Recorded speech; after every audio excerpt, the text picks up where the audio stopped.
মুয়াজ্জিনের আজানের শব্দ যখন আমার স্বামীর কানে পৌঁছে গেছে, তো আমার স্বামী নতুন করে আর লোহার ভিতরে পিটা মারে নাই, নতুন করে আমার স্বামী লোহার ভিতরে বাড়ি দেয় নাই। পিছন দিক দিয়ে আমার স্বামী হাতুড়াটা ফালাই দিয়া আকাশের দিকে তাকায়া তাকায়া আমার স্বামী বলতো, এ আসমানের মালিক আল্লাহ, দুনিয়ার সমস্ত মানুষ তো আমাকে কামার বলে জানে, এই যে দেখো তোমার ঘর থেকে মুয়াজ্জিনের আজানের শব্দ, তোমার বরত্বের শব্দ আমার কানে যখন পৌঁছছে, আমি কিন্তু লোহার ভিতরে আর নতুন করে কোনো বাড়ি দেই নাই। আল্লাহ আল্লাহ তুমি দেখো দুনিয়ার সমস্ত মানুষ আমাকে কামার বলে বলুক, আমার কোনো যায় আসে না, আমার মনে কোনো খারাপ লাগে না। ও মালিক, তুমি তো দেখতেছো তোমার মোহাব্বত আমার ভিতরে কতটুকু আছে, আমি কিন্তু তোমার চাইতে অন্য কোনো কিছুকে মোহাব্বত বেশি করি না। দুনিয়ার মানুষ আমাকে কামার বলে বলুক, ও মালিক হাসরের ময়দানে কিন্তু তুমি আমাকে কামার বলে ডাক দিও না। হাসরের কঠিন ময়দানে তুমি কিন্তু তোমার বান্দা বলে আমাকে ডাক দিও।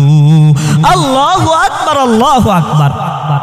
शिकस्ता दिल जैसे हासिल, शिकस्ता दिल जैसे हासिल, हकीकत में वही कामिल। शिकस्ता दिल जैसे हासिल, हकीकत में वही कामिल। बहुत तालिब खुदा मिलता, शिकस्ता दिल नहीं मिलता। बहुत तालिब खुदा मिलता, शिकस्ता दिल नहीं मिलता। আল্লাহর জন্য যেই দিল তৈরি হয়ে যায়, ওই মানুষটা যদিও কালো হয় কিন্তু আল্লাহ তাআলার কাছে ওই মানুষটা বড় ভালো। এই কারণেই যদিও এই মানুষটা কামার সাধারণ মানুষ, কিন্তু আল্লাহ তাআলার কাছে ওই বান্দার এমন বেশি দাম যে জমানার সবচেয়ে বড় আল্লাহর ওলি আব্দুল্লাহ ইবনুল মুবারকের চাইতে উত্তম জান্নাতের মালিক হয়ে গেছে। আমরা যারা কৃষি কাজ করি, কৃষি কাজ করা অবস্থায় যখন আমাদের কানে আজানের শব্দ যায়, আমরা মনে মনে চিন্তা করি, এখন যদি আমি কাজ ছেড়ে চলে যাই, তাহলে যদি নামাজ পড়তে আমার আধা ঘন্টা সময় যায়, তাহলে আধা ঘন্টা কাজের আমি পিছনে পড়ে গেলাম, আমার অনেক বেশি লস হয়ে গেল। আচ্ছা বলেন তো দেখি, নামাজ পড়লে লস হয় না লাভ যায়? তাহলে আধা লস হয় না। যে ব্যক্তি রিক্সা চালায়, রিক্সাওয়ালা চিন্তা করে যে আমি যদি আজানের শব্দ শোনার পরেও কোনো প্রতিক্রিয়া সৃষ্টি হয় না, কারণ সে চিন্তা করে আমি যদি এখন নামাজে চলে যাই, তাহলে নামাজে চলে গেলে কি হবে, আধা ঘন্টা সময় ব্যয় হবে, আর আমি যদি এই আধা ঘন্টা কাজ করি তাহলে আমার আরো বেশি 100 টাকা বেশি ইনকাম হবে, আর নামাজে চলে গেলে আমার 100 টাকা লস হয়ে যাবে। আল্লাহ তাআলা কোরআনে হাকিমের মধ্যে বলেন, ইন্নামাল মুমিনুনা আল্লাযীনা ইযা যুকিরাল্লাহ, ইন্নামাল মুমিনুনা আল্লাযীনা ইযা যুকিরাল্লাহু ওয়াজিলাত কুলুবুহুম ওয়া ইযা তুলিয়াত আলাইহিম আয়াতুহু যাদাতুহুম ঈমানা, زادتهم إيمانا وعلى ربهم يتوكلون। আল্লাহ তাআলা কোরআনে হাকিমের মধ্যে বলেন, আসল মুমিনের সিফাত হচ্ছে যে ব্যক্তি আসল মুমিন হবে, ওই মুমিনের সামনে যখন আল্লাহ তাআলার নামের উচ্চারণ হবে, ওই মুমিনের সামনে আল্লাহ তাআলার নাম যখন উচ্চারণ হবে, মুমিনের অন্তর আল্লাহর ভয়ে কাঁপতে থাকবে। কারণ মুমিনের ভিতরে আছে আল্লাহর ভয়, মুমিনের ভিতরে আছে আল্লাহ তাআলার মহব্বত, ভালোবাসা। মোমেন, প্রকৃত মোমেন আল্লাহ তাআলার চাইতে পৃথিবীর কোনো জিনিস, কোনো মানুষকে বেশি ভালোবাসতে পারে না। এই কারণে আল্লাহ তাআলা প্রকৃত মুমিনের ভালোবাসার কথা কোরআনে হাকিমের মধ্যে বলেছেন, ওয়াল্লাযীনা আমানু আশাদ্দু হুব্বান লিল্লাহ। আল্লাহ তাআলা বলেছেন যারা মুমিনের সর্বোচ্চ ভালোবাসা হবে আল্লাহ তাআলার জন্য। সুবহানাল্লাহ, সুবহানাল্লাহর জন্য। মুমিন আল্লাহ তাআলাকে ভালোবাসে। এই কারণেই মুমিনের সামনে আল্লাহ তাআলার জিকির যখন হয়, মুমিনের সামনে আল্লাহর নামের উচ্চারণ যখন হয়, তো মুমিনের ভিতরটা, মুমিনের অন্তরটা আল্লাহর ভয়ে কাঁপতে থাকে। আর এই যে সিফাত, আল্লাহর ভয়ে অন্তর কাঁপা, এই সিফাত যদি কারো ভিতরে থাকি, যদি ওই মানুষটা সমাজের একজন সাধারণ মানুষ হয়, দুনিয়ার কোনো মানুষ ওই ব্যক্তিকে চিনে না, জানে না, সে যদি সাধারণ একটা কৃষক হয়, সে যদি কোনো সাধারণ একটা দোপাও হয়, সে যদি সাধারণ একটা শ্রমিক হয়, সে যদি সাধারণ একটা নাপিত হয়, সে যদি দুনিয়ার বুকে সাধারণ একটা কামারও হয়, দুনিয়ার কোনো মানুষ তাকে চিনে না।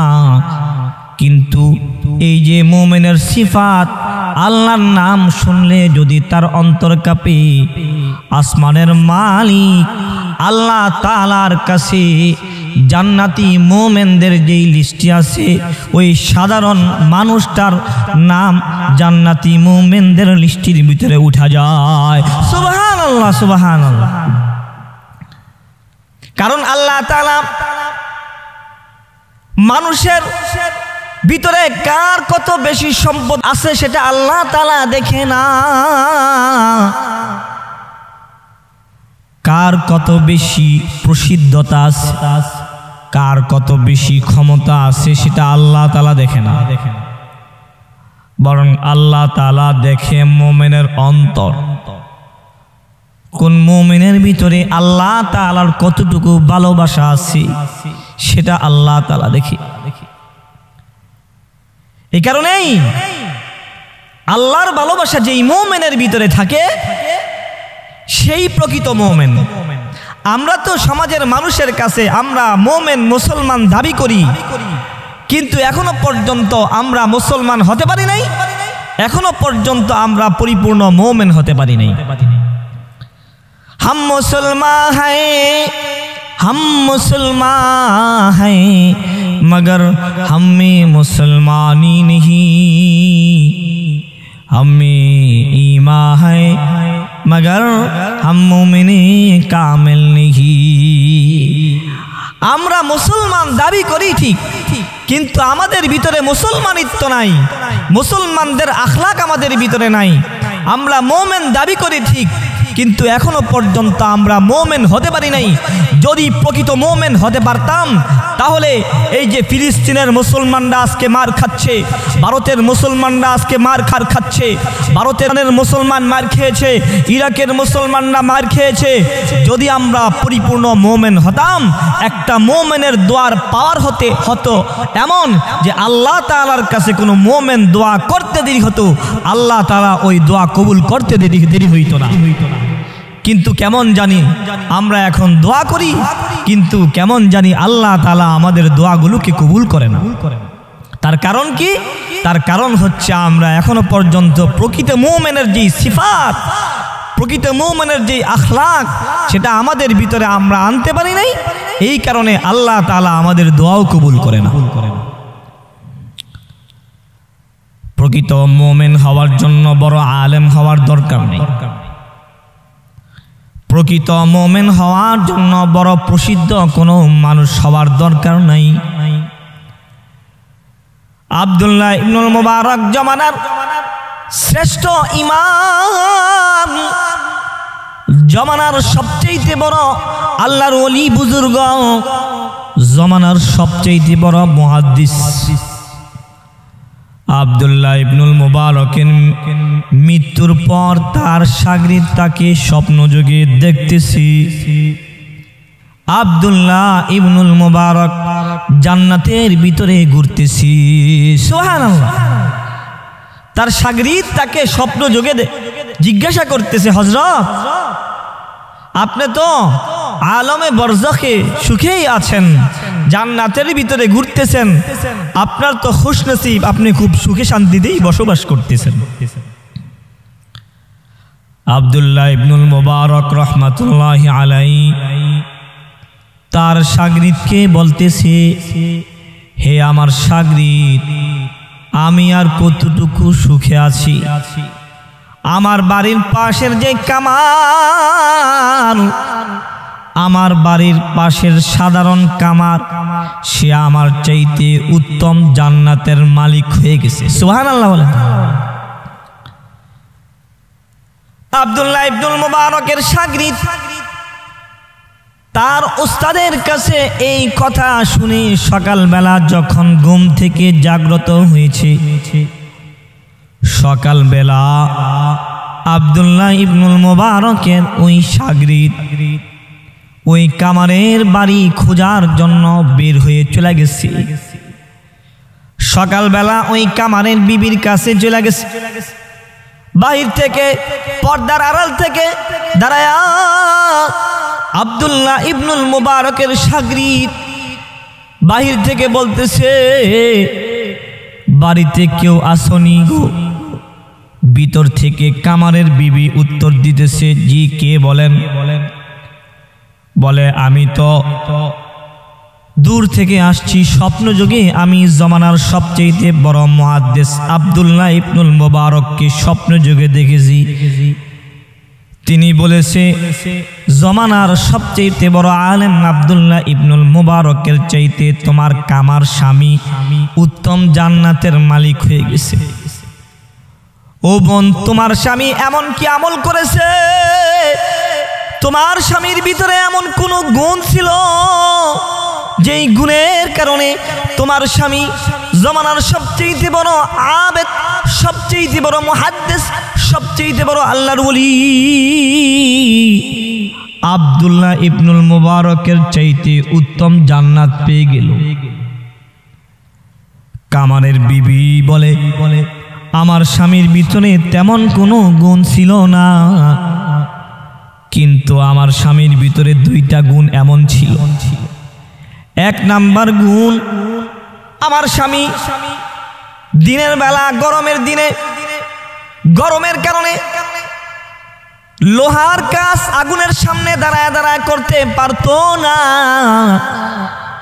এই কারণে রাতের বেলা যখন ঠান্ডা আবহাওয়া নেমে আসতো, ওই সময় আমার স্বামী আগুনের সামনে দাঁড়ায়া দাঁড়ায়া হাতুড়া দিয়া পিঠায়া পিঠায়া দাও কুড়াল খন্তি বানাইতো। কিন্তু আমার স্বামীর ভিতরে ছিল ইবাদতের হিরস, আমার স্বামীর ভিতরে ছিল ইবাদতের মুহাব্বত। এই কারণে যখন আমার স্বামী রাতের বেলা হাতুড়া দিয়া পিটায় পিটায়া লোহা খন্তি কুড়াল বানাইতো, আমাদের পাশে বাড়ি ছিল জমানার সবচেয়ে বড় ওলি আব্দুল্লাহ ইবনুল মুবারকের বাড়ি। আর ওই সময় রাতের বেলা আব্দুল্লাহ ইবনুল মুবারক তার বাড়ির ছাদের উপরে দাঁড়ায়া তাহাজ্জুদের নামাজের জন্য ছাদের উপর দাঁড়ায় যেত। এদিক দিয়া আমার স্বামী লোহার কাজ করত, আর ওই দিক দিয়া আব্দুল্লাহ ইবনুল মুবারক রাতের বেলা তাহাজ্জুদের মধ্যে দাঁড়ায় যেত।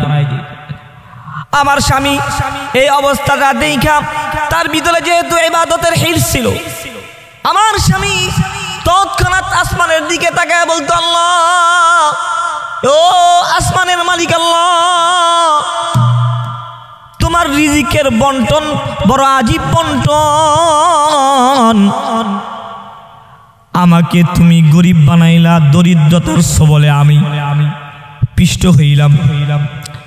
যার কারণে রাতের বেলা এই হাতুড়া দিয়া পিটায়া পিটায়া আমাকে দাও কুরাল খন্তি বানাইতে হইতেছে।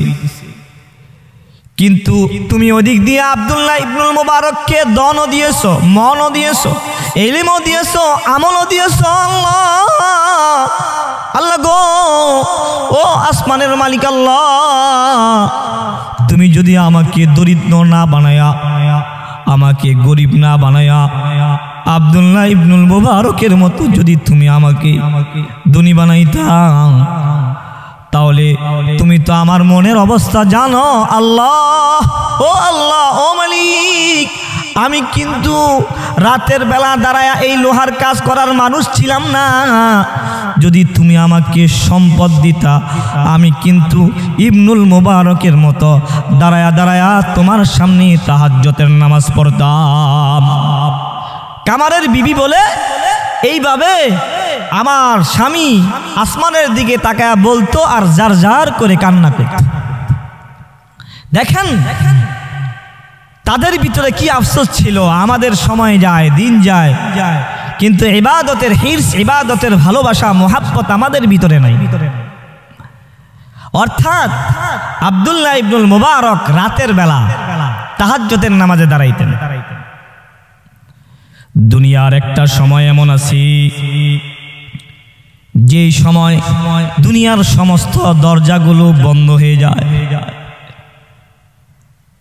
আপনার আমার সমাজের প্রতিনিধি যখন গভীর রাত্র হয়ে যায়, মেম্বারের দরজা বন্ধ হয়ে যায়, চেয়ারম্যানের দরজা বন্ধ হয়ে যায়, এমপি মন্ত্রীর দরজা বন্ধ হয়ে যায়, প্রধানমন্ত্রীর দরজা বন্ধ হয়ে যায়, সারা দেশের সমস্ত দরজাগুলো যখন বন্ধ হয়ে যায়, তখনও কিন্তু একটা দরজা খোলা থাকে।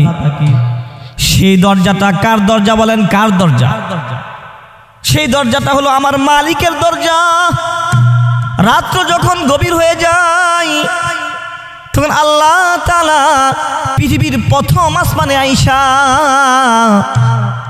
বান্দাকে ডাকতে থাকে, আলা মিন মুস্তাগফিরিন ফাগফির লাহু, আলা মিন মুস্তাগফিরিন ফাগফির লাহু, আলা মিন মুস্তারজিকিন ফারযুকহু, আলা মিন মুবতালান ফাউআফিয়াহু। আল্লাহ তাআলা বান্দাদেরকে ডেকে ডেকে ডেকে ডেকে ডেকে ডেকে বলতে থাকে, কে আছো আমার বান্দা? অনেক বেশি গুনাহ করে ফেলেছো, গুনাহ করতে করতে জীবনকে বরবাদ করে ফেলে দিয়েছো বান্দা, আমার কাছে ক্ষমা চা, আমি তোর পিছনের জিন্দেগির সব গুনাহ খাতা মাফ করে দিব। কে আছো রিজিকের অভাবে, ক্ষুধার যত নাই, সংসারে অভাব অনটন রয়েছে, আমার কাছে রিজিক চা, আমি তোকে তোর রিজিকের ব্যবস্থা করে দিব। কে আছো বিভিন্ন অসুস্থতায়, বিভিন্ন সমস্যায়, আমার কাছে সমস্যা থেকে পরিত্রাণ চা, আলা মিন মুবতালান ফাউআফিয়াহু, আমি তোর সমস্ত সমস্যা দূর করে দিব। এভাবে বান্দাকে আল্লাহ তাআলা ডাকতে থাকি। আর ওই গভীর রজনীতে আল্লাহ তাআলার কিছু প্রিয় বান্দা আছে, যে বান্দাগুলো আল্লাহ তাআলার সামনে তাহাজ্জুদের নামাজে দাঁড়ায় যায়, নামাজ পড়ে আল্লাহ তাআলার কাছে মনে মনে বলতে থাকে, हर तमन्ना दिल से रुखसत हो गई, हर तमन्ना दिल से रुखसत हो गई, अब तू आजा, अब तू आजा, अब तो खलवत हो गई, अब तू आजा, अब तो खलवत हो गई, जन्नतों दो ज़ख से या रब क्या करूं, जन्नतों दो ज़ख से या रब क्या करूं, आरज़ू है मैं तुझे देखा करूं, आरज़ू है मैं तुझे देखा करूं। আল্লাহর কিছু প্রিয় বান্দা আছে যারা রাতের গভীরে আল্লাহ তাআলাকে আশিক মাশুকের ভালোবাসার মধ্যে তারা লিপ্ত হয়ে যায়। আল্লাহ তাআলার সাথে বান্দার কথোপকথন হয়। ওই গভীর রজনীতে কোনো বান্দা যদি আল্লাহর কুদরতি পায়ে সিজদা করে আল্লাহ তাআলার কাছে কোনো চায়, ওই সময় আল্লাহ তাআলার মাঝে আর বান্দার মাঝে কোনো পর্দা থাকে না। বান্দা চাইতে দেরি হয়, আল্লাহ তাআলা কবুল করতে দেরি হয় না। সুবহানাল্লাহ বলেন, সুবহানাল্লাহ। এই কারণেই ওই কামারের বিবি বলে, আমার স্বামীর এক নাম্বার গুণ, আমার স্বামীর ভিতরে ইবাদতের হিরস ছিল, এই একটা গুণ। আমার স্বামীর দ্বিতীয় আরেকটা গুণ হচ্ছে, আমার স্বামীর কাছে তার কানে যখন আল্লাহ তাআলার নাম যখন তার কর্ণকুহরে পৌঁছে, তো আল্লাহ তাআলার ভয়ে আমার স্বামী কাঁপতে থাকে। এই কারণে ওই কামারের বিবি বলে, আমার স্বামী যখন হাতুড়া দিয়া পিটাইয়া লোহার কাজ করত, এমন অনেক সময় হয়েছে যে আমার স্বামী হাতুড়া মাথার উপর উঠাই দিছে, মাথা থেকে নামাইয়া লোহার উপরে পিটাবে, বাড়ি মারবে। এমন সময় মসজিদের মাইক থেকে মুয়াজ্জিন আজান দিয়ে দিয়েছে। মুয়াজ্জিনের আজানের শব্দ যখন আমার স্বামীর কানে পৌঁছে গেছে, তো আমার স্বামী নতুন করে আর লোহার ভিতরে পিটা মারে নাই, নতুন করে আমার স্বামী লোহার ভিতরে বাড়ি দেয় নাই। পিছন দিক দিয়ে আমার স্বামী লোহাটা ওই হাতুড়াটা ফালাই দিয়া আকাশের দিকে তাকায়া তাকায়া আমার স্বামী বলতো, এ আসমানের মালিক আল্লাহ, দুনিয়ার সমস্ত মানুষ তো আমাকে কামার বলে জানে, এই যে দেখো তোমার ঘর থেকে মুয়াজ্জিনের আজানের শব্দ, তোমার বরত্বের শব্দ আমার কানে যখন পৌঁছছে, আমি কিন্তু লোহার ভিতরে আর নতুন করে কোনো বাড়ি দেই নাই। আল্লাহ আল্লাহ তুমি দেখো, দুনিয়ার সমস্ত মানুষ আমাকে কামার বলে বলুক, আমার কোনো যায় আসে না, আমার মনে কোনো খারাপ লাগে না। ও মালিক, তুমি তো দেখতেছো তোমার মোহাব্বত আমার ভিতরে কতটুকু আছে। আমি কিন্তু তোমার চাইতে অন্য কোনো কিছুকে মোহাব্বত বেশি করি না। দুনিয়ার মানুষ আমাকে কামার বলে বলুক, ও মালিক, হাসরের ময়দানে কিন্তু তুমি আমাকে কামার বলে ডাক দিও না। হাসরের কঠিন ময়দানে তুমি কিন্তু তোমার বান্দা বলে আমাকে ডাক দিও। আল্লাহু আকবার, আল্লাহু আকবার। शिकस्ता दिल जैसे हासिल, शिकस्ता दिल जैसे हासिल, हकीकत में वही कामिल। शिकस्ता दिल जैसे हासिल, हकीकत में वही कामिल। बहुत तालिब खुदा मिलता, शिकस्ता दिल नहीं मिलता। बहुत तालिब खुदा मिलता, शिकस्ता दिल नहीं मिलता। আল্লাহর জন্য যেই দিল তৈরি হয়ে যায়, ওই মানুষটা যদিও কালো হয়, কিন্তু আল্লাহ তাআলার কাছে ওই মানুষটা বড় ভালো। এই কারণেই যদিও এই মানুষটা কামার সাধারণ মানুষ, কিন্তু আল্লাহ তাআলার কাছে ওই বান্দার এমন বেশি দাম যে জমানার সবচেয়ে বড় আল্লাহর ওলি আব্দুল্লাহ ইবনুল মুবারকের চাইতে উত্তম জান্নাতের মালিক হয়ে গেছে। আমরা যারা কৃষি কাজ করি, কৃষি কাজ করা অবস্থায় যখন আমাদের কানে আজানের শব্দ যায়, আমরা মনে মনে চিন্তা করি, এখন যদি আমি কাজ ছেড়ে চলে যাই, তাহলে যদি নামাজ পড়তে আমার আধা ঘন্টা সময় যায়, তাহলে আধা ঘন্টা কাজের আমি পিছনে পড়ে গেলাম, আমার অনেক বেশি লস হয়ে গেল। আচ্ছা বলেন তো দেখি, নামাজ পড়লে লস হয় না লাভ হয়? লাভ হয়, লস হয় না। যে ব্যক্তি রিক্সা চালায়, রিক্সাওয়ালা চিন্তা করে যে আমি যদি আজানের শব্দ শোনার পরেও কোনো প্রতিক্রিয়া সৃষ্টি হয় না, কারণ সে চিন্তা করে আমি যদি এখন নামাজে চলে যাই, তাহলে নামাজে চলে গেলে কি হবে, আধা ঘন্টা সময় ব্যয় হবে, আর আমি যদি এই আধা ঘন্টা কাজ করি তাহলে আমার আরো বেশি 100 টাকা বেশি ইনকাম হবে, আর নামাজে চলে গেলে আমার 100 টাকা লস হয়ে যাবে। অথচ লাভ লস দেওয়ার মালিক কে? আল্লাহ। রিজিক দেয় কাকে? কে? আল্লাহ। আমার আপনার রিজিকের মালিক কে? আল্লাহ। এই কারণেই আল্লাহ তাআলা কোরআনে হাকিমের মধ্যে বলছেন, ওয়া'মুর আহলাকা বিস-সালাতি ওয়াসতাবির আলাইহা লা নাসআলুকা রিজকা নাহনু নারযুকুক। আল্লাহ তাআলা বলেন, হে নবী, ওয়া'মুর আহলাকা বিস-সালাত, আপনি আপনার পরিবার পরিজনকে নামাজের আদেশ করেন, ওয়াসতাবির আলাইহা, এবং এই কথার উপর স্থির থাকতে বলেন। লা নাসআলুকা রিজকা, আমি আপনার কাছে রিজিক চাই না, নাহনু নারযুকুক, বরং আমি আপনাকে রিজিক দেই। আমাদের সবাইকে রিজিক দেন কে? আল্লাহ। এই জন্য রিজিক যেহেতু আল্লাহ তাআলা দেয়, আমি যদি আল্লাহ তাআলার হুকুম মানি তাহলে আল্লাহ তাআলা আমার রিজিকের মধ্যে বরকত দিতে পারে না? পারে না? অবশ্যই আল্লাহ তাআলা আমার রিজিকের মধ্যে বরকত দিবে। আমরা কাজকে বলি না যে আমার নামাজ আছে, বরং নামাজকে বলি আমার কাজ আছে। আযান দেওয়ার পরেও আমাদের অন্তরে মুমিন দাবি করি, কিন্তু আমাদের অন্তরের ভিতরে কোনো প্রকার প্রতিক্রিয়া সৃষ্টি হয় না। অথচ আমি যদি নামাজ পড়ি ঠিক মতো, টাইম মতো, আল্লাহ তাআলা আমাকে উত্তম রিজিক দিতে পারে। হযরত হাসান বসরি রহমাতুল্লাহি আলাইহি এক শাগরিদ হাসান বসরি রহমাতুল্লাহি আলাইহির কাছে মুরিদ হয়েছি। হাসান বসরি রহমাতুল্লাহি আলাইহি ওই শাগরিদকে বলতেছে, শাগরিদ, আমার কাছে মুরিদ হইছ, আমার কথা অনুযায়ী চলতে হবে। তোমার আমল হচ্ছে তুমি তো ব্যবসা করো। বলে হ্যাঁ। যখন মসজিদ থেকে মুয়াজ্জিনের আজানের শব্দ তোমার কানে চলে যাবে, বেচা কিনা বন্ধ করে দিবি, নতুন করে কোনো বিক্রি করবে না, মসজিদে চলে যাবে। হাসান বসরি রহমাতুল্লাহি আলাইহি তার শাগরিদকে হুকুম দিয়া দিছে, শাগরিদ চলে আসছি। এবার হাসান বসরি রহমাতুল্লাহি আলাইহি ওই শাগরিদ ব্যবসা করতে বসছে। সারাদিন দোকানদারি করতেছে, একটা কাস্টমারও দোকানে নাই, কোনো কাস্টমার আসে না।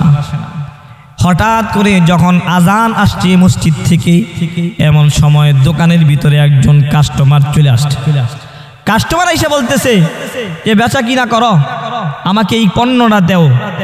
হাসান বসরির শাগরিদ বলে, না, আমার ওস্তাদের পক্ষ থেকে, আমার পীর সাহেবের পক্ষ থেকে নির্দেশ, আজানের পরে আর কোনো বেচা বিক্রি নাই, আমি এখন আর কোনো বেচা বিক্রি করব না। এ কথা বলে মসজিদের দিকে চলে গেছে। পাশেই ছিল ইহুদির দোকান। ইহুদির দোকানে ওই কাস্টমার চলে গেছে। ইহুদি মনে মনে খুশি আর বলতেছে, কপাল ভরা, সারাদিন কাস্টমার নাই, যাই একটা কাস্টমার পাইছো, আবার নামাজে চলে গেলা, কাস্টমার ছাইরা, ভালো হয়েছে। সব সময় তোমার দোকানে শুধু নামাজের সময়ই কাস্টমার আসো, তাহলে আমি কাস্টমার পেয়ে যাব। হাসান বসরি রহমাতুল্লাহি আলাইহির ওই শাগরিদ ভালো করে সুন্দর করে ওযু বানাইয়া মসজিদে চলে গেছি। সুন্দর করে ইহতিমামের সাথে নামাজ আদায় করছে। নামাজ শেষে দোকানে আইসা যখন দোকানদারি করতে বসেছে, রিজিক তো আল্লাহ তাআলা দেয়, এত পরিমাণ কাস্টমার চলে আসছে যে এক মাসে যে পরিমাণ বিক্রি হয় না, নামাজ পড়ে আসার পর হাসান বসরি রহমাতুল্লাহি আলাইহি ওই শাগরিদ কিছুক্ষণের ভিতরে এক মাসের সমপরিমাণ বিক্রি করেছে। সুবহানাল্লাহ। বিকালবেলা হাসান বসরি রহমাতুল্লাহি আলাইহি ওই শাগরিদ হাসান বসরির সাথে সাক্ষাৎ।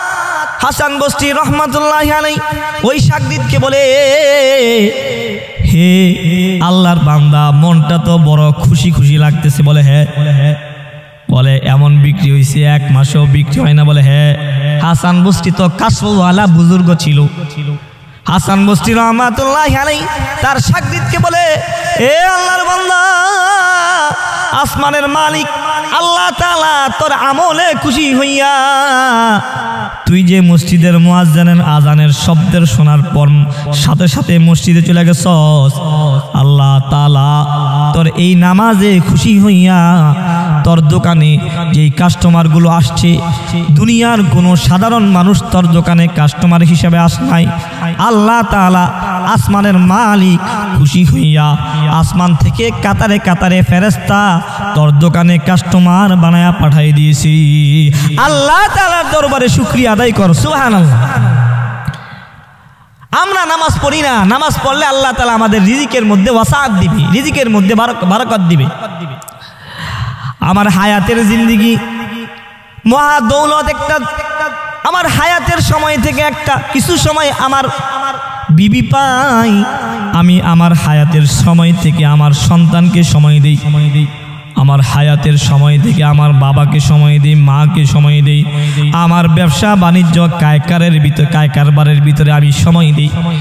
আমার হায়াতের জিন্দেগির একটা মূল্যবান সময় মোবাইল পাই, মোবাইলের ভিতরে আমি হায়াতের জিন্দেগির সময় ব্যয়, মোবাইলের ভিতরে আমি আমার হায়াতের জিন্দেগির সময়ের ভিতরে কিছু সময় আমি ইউটিউবে ব্যয় করি, কিছু সময় ফেসবুকে ব্যয় করি। কিন্তু যে মহান মালিক আমার হায়াত দিয়েছেন, যে মহান মালিক আমাকে হাত দিয়েছেন, যে মহান মালিক আমাকে পা দিয়েছেন, যে মহান মালিক আমাকে চোখ দিয়েছেন, আলাম নাজআল লাহু আইনাইন ألم نجعل له عينين ولسانا وشفتين।